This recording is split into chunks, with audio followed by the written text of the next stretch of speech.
Bismillahirrahmanirrahim. Bismillahirrahmanirrahim. Dengan nama Allah. Cicak Bismillahirrahmanirrahim. Aduh. Sedap doa apa? Sedap doa. Okey, kalau gitu kena cakap bahasa Terengganu lah. Panggil orang Terengganu kak.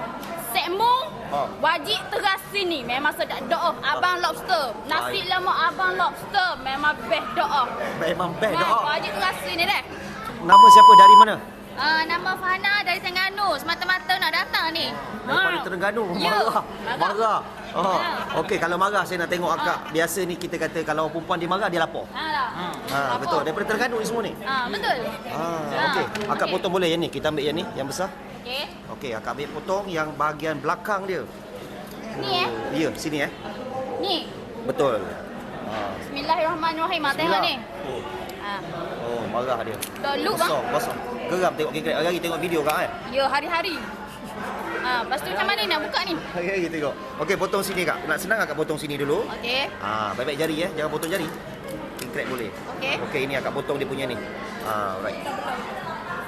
Bismillahirrahmanirrahim. Bismillahirrahmanirrahim. Dah 3 kali bismillah dia baca. Megatron, Megamato. Mega apa tadi kak? Megatron. Lagi Bang sambung. Megawati. Lagi. Rahmat Mega. Rahmat Mega. 888. Ya. 888. Tambah satu lagi. Ejen Ali. Ejen Ali ni. Ejen Ali. Okey, baik. Okey, lepas macam mana ni? Lembut tak daging dia? Lembut. Dagingnya lembut. Selembut sutera. Okey, itu dia punya garlic. Kita tengok akak makan. Okey. Bismillah lagi sekali kak. Bismillahirrahmanirrahim. 4 kali bismillah. Bismillahirrahmanirrahim. Bismillahirrahmanirrahim. Dengan nama Allah. Cicak Bismillahirrahmanirrahim. Aduh. Sedap doa apa? Sedap doa. Okey, kalau gitu kena cakap bahasa Terengganu lah. Panggil orang Terengganu kak. Sekmung wajib teras sini. Memang sedap doa. Abang Lobster. Nasi lemak Abang Lobster. Memang best doa. Memang best doa. Wajib teras sini deh. Baik, terima kasih ya. Habis Sekmung. Baik, terima kasih banyak. Akak ni kalau kita panggil dia jual apa mesti habis punya. Baik, terima kasih semua makcik ya. Ayah yang mengidam. Ayah yang mengidam betul. Okey, terima kasih ya. Ayah makan lobster Tengok ayah makan lobster. Baik ya, terima kasih banyak. Okey.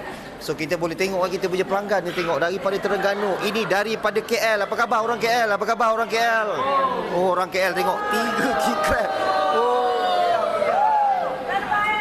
Meriah babe. Orang KL tak relax, orang Terengganu tak relax. Korang daripada mana? Kasih komen lah. Okey. So, Dek, tolong saya. So boleh tengok kita punya table ni punya meriah dia orang ni. Ya Allah. Okey guys, so yang mana nak datang ke restoran saya tolong singgah